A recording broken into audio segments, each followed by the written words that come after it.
Welcome to Tuesday's Economy Watch, where we follow the economic events and trends that affect New Zealand. I'm David Chaston, and this is the international edition from interest.co.nz. And today we lead with news that now that the Hormiz situation is settling down somewhat with oil prices easing, the global economy seems to be responding with a better outlook.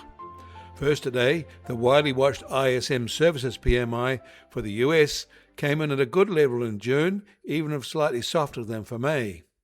Price pressures eased slightly, new business stayed at good levels, even if less than for May, but employment was stronger, even if it was the weakest component. This overall services measure has been at or about this level for 7 months now and is in a relatively settled state. It is much more in positive territory than the S&P Global Services PMI for the US. The S&P Global Services June PMI for Canada is negative after a fall from May's small but rare expansion. Business activity weakened as new orders fell there for a second straight month, with firms citing high prices and geopolitical uncertainty as key factors weighing on domestic and foreign demand. Meanwhile, the Bank of Canada's June quarter business outlook survey found similar views. Overall business sentiment has deteriorated after improving over the past 3 quarters. Sales outlooks have softened slightly, but firms' export outlooks have improved. Fewer firms said trade uncertainty and hesitancy among US customers are constraining exports, and more firms reported strong demand for commodity exports. Most firms there did not report binding capacity constraints or labour shortages. Meanwhile, a companion consumer survey there shows inflation expectations are now over 3% and right at the top of Canada's target range of 1 to 3%. Singapore reported its May retail sales data overnight and it wasn't positive.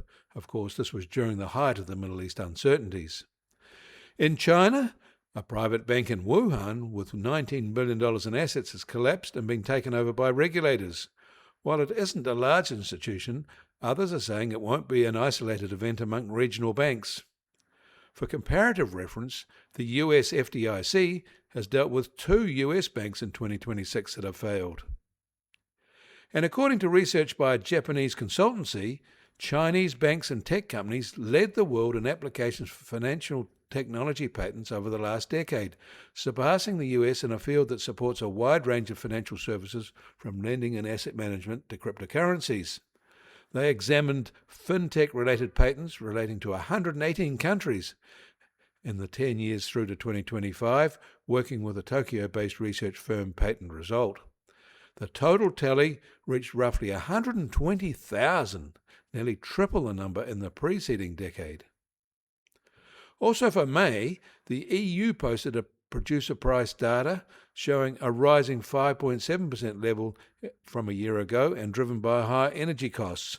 But they also released May retail sales data, and perhaps surprisingly, these rose on a real basis, up a creditable 1.9% from a year ago on a price-adjusted basis. In Australia, the Melbourne Institute survey of inflation expectations eased back slightly to 5.5% in June after the March spike that rose again in April. But it has eased from there and slipped again in June. Wage expectations, by comparison, have remained unchanged for the past 7 months. The US Treasury 10-year yield is now just on 4.48%, down 1 basis point from yesterday. And the price of gold has slipped to $4,158 an ounce, down $15 from yesterday. Silver is now at $62.50 an ounce, down 50 cents from yesterday. And oil prices are down 50 cents from yesterday at just under $68.50 a barrel in the US, while the international Brent price is now just under $72 a barrel. Hormiz transits have stayed low on renewed uncertainties, with just 16 crude or product tankers exiting over the past 24 hours and 20 entering for new loads.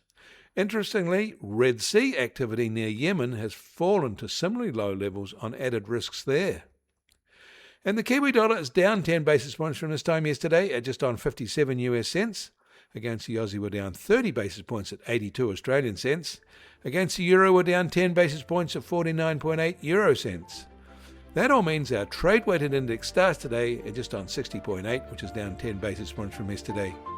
And the Bitcoin price starts today at $63,554 and up 1.6% from yesterday. Volatility over the past 24 hours has been moderate, just on plus or minus 2%.